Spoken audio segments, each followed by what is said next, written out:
Welcome to Balance and Beyond, the podcast for ambitious women who refuse to accept burnout as the price of success.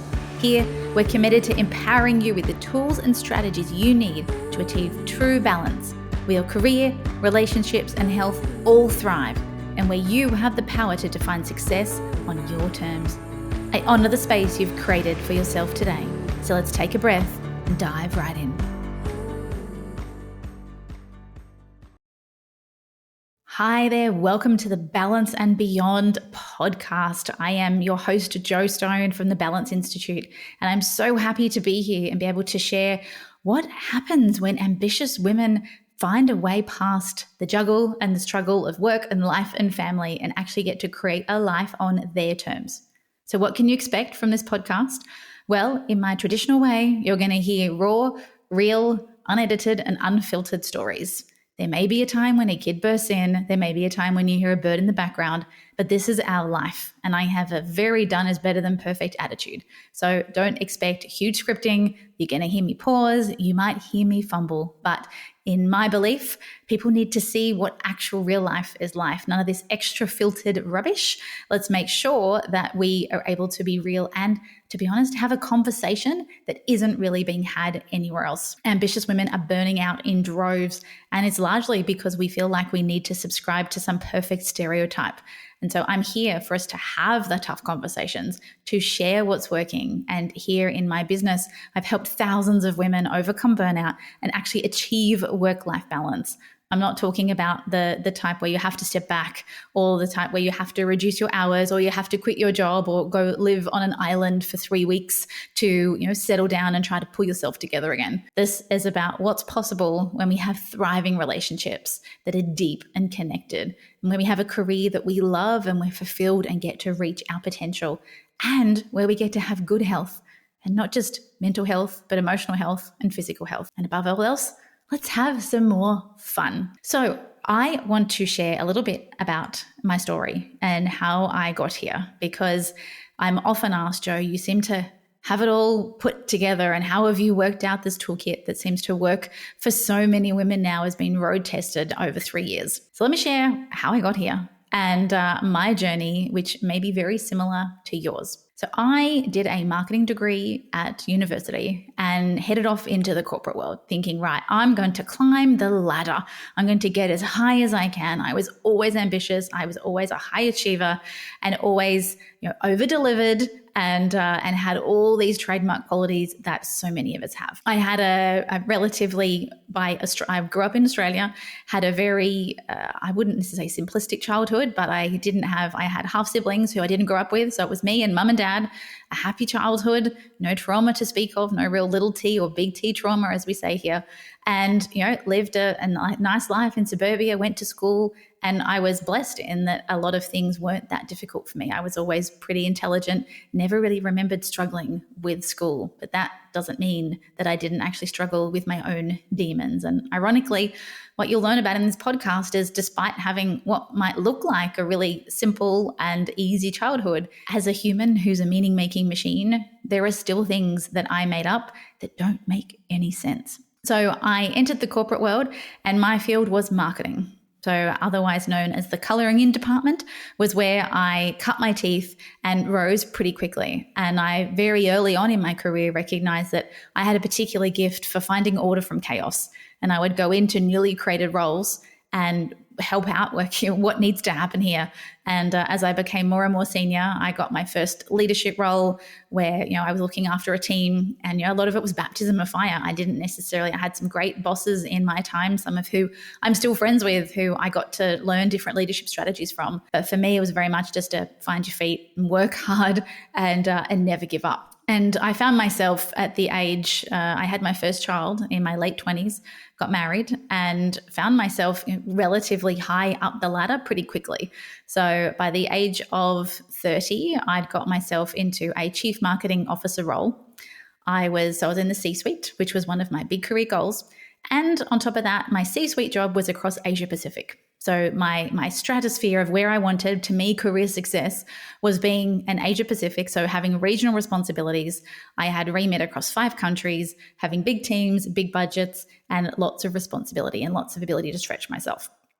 So by the age of 30 or 31, I had that. I'd been a leader by that stage for sort of 5 to 7 years. I'd had regional responsibilities and had some baptism of fire from a corporate career perspective. I'd been through a number of mergers and acquisitions. I'd been made redundant while on maternity leave, and a lot of this was, it was stressful, and I was the one who pushed myself more than anybody else. Like I said, I've had some great bosses and they helped see parts of me and give me confidence where I lacked it. However, it was my ruthlessness, it all has to be perfect, that really was the driver of that. And what I found happened was I got to the age of, in about my mid-30s, and found myself now, I'd sort of moved out of a CMO role and was exploring new things. I was exploring innovation. I was exploring project management, running a large PMO, which is a project management office in a company that was Asia Pacific. Loved my team, loved the people I worked with, but I wasn't in the right role for me. And so suddenly my fulfillment at work wasn't where it used to be. And I didn't feel like I was necessarily best set up for success. So my skills didn't necessarily match what was required. I was the get shit done person, and I was really, really good at it. And I was really, really good at managing people. But the role probably called for something else. And during this time, I had done the other thing on my bucket list. So I'd had a second child by this point. So I had 2 beautiful girls. And I'd also built a house, which was also part of the dream. I wanted to build a house from scratch. And for many years, my husband Mick and I, on our date nights, would find a napkin and we'd be sketching, right, well, down here we're going to put this, and we'll put the pool here, and we'll do this. So I'd built the house, the big 5-bedroom house, the great Australian dream, as it's called. I had the pool and the chickens and the water feature, and I had everything I ever wanted. And yet I still found myself going, okay, I've climbed this mantle of success. So why am I not fulfilled? And is there something wrong with me because I'm always rushed and I'm exhausted and I'm beating myself up? And despite, having good incomes at the time, things were pretty tight because we had a big house, we had a big mortgage, and we had cars, and we were going overseas and doing all these things. So my income, my spending had risen to match my income. And I started thinking there has to be more to life than this. Why have I worked so hard? And this was meant to be the pinnacle. This is meant to be everything I ever wanted. And yet I'm stressed and my body's starting to break. And it was at a point in time where I actually checked myself into hospital because I thought I had an autoimmune disease. I felt like I was having an attack of MS or multiple sclerosis because of some lesions I had in my brain. And I'm, oh my God, I'm having an MS attack. I'm going to be diagnosed with a current incurable illness. And I knew it was because I'd pushed my body to the extreme. I did triathlons in between babies, and somehow between working full time, decided to get up at 5 a.m. and train in 3 disciplines. It's what I did. I pushed myself. I drove myself. But eventually it all caught up with me. And I got to the point of thinking maybe I have to burn this all down. How am I going to cope? Because this is meant to be the pinnacle. This is meant to be success. I am meant to be happy. And I was drowning in these feelings of guilt and shame. And what's wrong with me? I should be happy. This is what I wanted. And so I did what many people who I speak to every day want to do. And I started to burn it down. We ended up selling our house. The property market in Australia had gone a little bit nuts. And after 18 months of this forever house that was meant to be it, we'd built it with teenagers in mind, we ended up selling it. And that was without a place to go to. We just went, you know what? I thought I valued these material goods, but in the end, through a very long soul searching process, I worked out that I actually valued my freedom. And the house wasn't making me happy. So it's time to change. And so we sold the house right before the property market plunged in 2018. And I ended up leaving my job and starting my own business. And selling the house was the catalyst for that. But in that process, I had to go through a really big, almost an ego death. It caused me to relook at everything I'd ever wanted. And I found myself the night before we put the house up for sale, sitting in one of the bedrooms. It was a beautiful, I think it was a spring evening, and I've got all these doors open overlooking this beautiful garden that I've cultivated and planted and we've entertained there. And I thought, oh my gosh, I'm giving all of this up and I'm probably going to downgrade. It wasn't aligned with my identity because I was the person who was the young CMO and I had this great house and I had this amazing life. I had it all on paper and I was about to blow it all up. And it was really, really hard to go through that process, and I had to reimagine, well, what actually does success look like? It was only during that process that I realized that, I think I value freedom. And I think it's time for me to step through that fear, which was terrifying. I've got a 1-year-old and a 4-year-old, and I'm about to sell my house without anywhere to go. But we did it. And that's not the first time. We've done it again since. And from there, I started my business, initially consulting in the marketing and customer experience space. And then what I found was, here's me now. Actually, we moved out of our house, moved into my parents' house initially. And here's me thinking, all right, well, got to find something now. Let me go into what I know. Let me go into where I'm confident. And so I got some amazing blue chip clients, and I've had some amazing people, sponsor me and advocate for me throughout my career, which was wonderful. And I learned so much. But what kept happening every time I was in, one of these, a big telco company, or I was in financial services and I was sitting down with the head of sales or the head of service or the head of marketing, who I was there as a consultant to upskill and to help them with a problem, the conversation very quickly would go to, yeah, Joe, I get what you're doing. Yep, give me the presentation, I'll implement it. But I'm burning out. How are you okay? How are you coping with this? You've got little kids. And the conversation kept coming again and again. So let's go have coffee and I'll talk to you about what's going on for me or what I found is really helpful. And it was one week when I had about 5 coffees in the same week. And every single conversation was the same. I'm exhausted. I'm burning out. I know I'm capable of more, but I just can't do it. There's got to be more than this. Joe, you sold your house. How on earth did you have the courage to break away from the race with the Joneses? And I thought, there's something in this. And it was one day on a run in my new house, which I ended up buying the day that I moved out of the old house. That's another story for another day. And I realized that, hang a second, what if there's more me's out there? What if I'm not the only one struggling with this? And at the time, I had a stay-at-home husband because his mum had passed away and he was struggling with some mental health issues. So he wasn't necessarily in a place to work. So I was the only provider. And here I am living, about to quit my job and trying to find a way to, having lumpy income as a consultant and going, I want to start a new business. I think there's an opportunity here for me to share these elements of myself or these beliefs that I've got, these strategies that I have that I thought everybody else had, but it turns out they didn't. And so the Balance Institute was born after my burn it all down moment where I sold the house, I quit my job. We used to fantasize about moving down to the Southern Highlands and opening up an antique shop, or what else could we do that simplifies life? Let's just get away. And I knew though that the problems would follow me because those problems were all me.